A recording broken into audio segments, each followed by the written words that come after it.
কালকে আরাবুলের নেতৃত্বে আমার বাড়িতে আমার উপরে অ্যাটাক করে।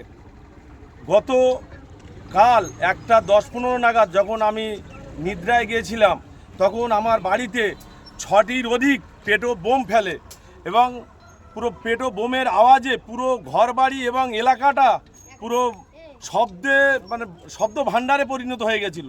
এলাকাবাসীরা যখন ছুটে আসছে এই শব্দের আওয়াজ থেকে, তখন দুষ্কৃতীরা গুলি ছুটতে ছুটতে তারা পালিয়ে যায়, এলাকা থেকে পালিয়ে যায়।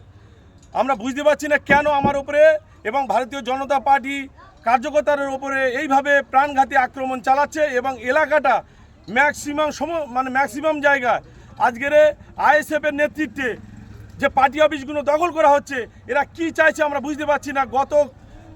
রাত পার হলে বকরা ঈদ আছে, সেই জায়গাটা একটা সাম্প্রদায়িক দাঙ্গা বাঁধাবার জন্যে এই আরাবুলের নেতৃত্বে, এই আরাবুলের প্ররোচনা, এদের যে সমস্ত টিম আছে তারা এইভাবে প্রতিটা জায়গায় সমস্ত কার্যকর্তাদের, ভারতীয় জনতা পার্টি কার্যকর্তাদের উপরে আক্রমণ চালিয়ে যাবে, সেটা আমরা বিভিন্ন সূত্র মাধ্যমের খবর পাচ্ছি।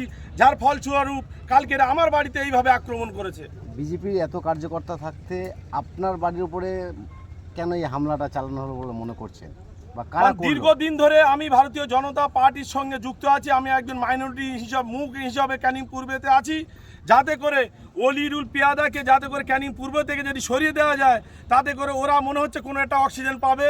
কিন্তু অলিরুল পিয়াদাকে সরিয়ে কোনো লাভ হবে না। এখানে ভারতীয় জনতা পার্টির বহুত কার্যকর্তা আছে, শুধু অলিরুল পিয়াদা নয়, লোয়ার লেভেল থেকে আপার লেভেল পর্যন্ত ভারতীয় জনতা পার্টি ক্যানিং পূর্বের কার্যকর্তা আছে। অলিরুল পিয়াদাকে দমিয়ে কোনো লাভ হবে না। এটাই আরাবুলকে এখান থেকে হুঁশিয়ারি দিয়ে বলছি। আমাদের ক্যানিং পূর্ব তথা পশ্চিমবঙ্গের মধ্যে আজকের আমরা 208+ আসন নিয়ে যখন আমরা শুভেন্দুদার নেতৃত্বে যখন সরকার গঠন হয়েছে, সেই ল অ্যান্ড অর্ডার ভাইলেন্স করছে এই আরাবুলের নেতৃত্বে। আমরা তীব্র নিন্দা জানাবো। শুভেন্দুদার মাধ্যমে আপনাদের মাধ্যমে জানিয়ে দেব যে আগামী দিন যেভাবে সাম্প্রদায়িক দাঙ্গা বাজাবার জন্য আরাবুল চেষ্টা করছে, তাকে আইনির মাধ্যমে তাকে পদক্ষেপ নেওয়ার জন্য আমি অনুরোধ করব। আপনার নাম? অলিরুল পিয়াদা, ক্যানিং পূর্ব বিধানসভা, জয়নগর সাংগঠনিক জেলার কার্যকর্তা।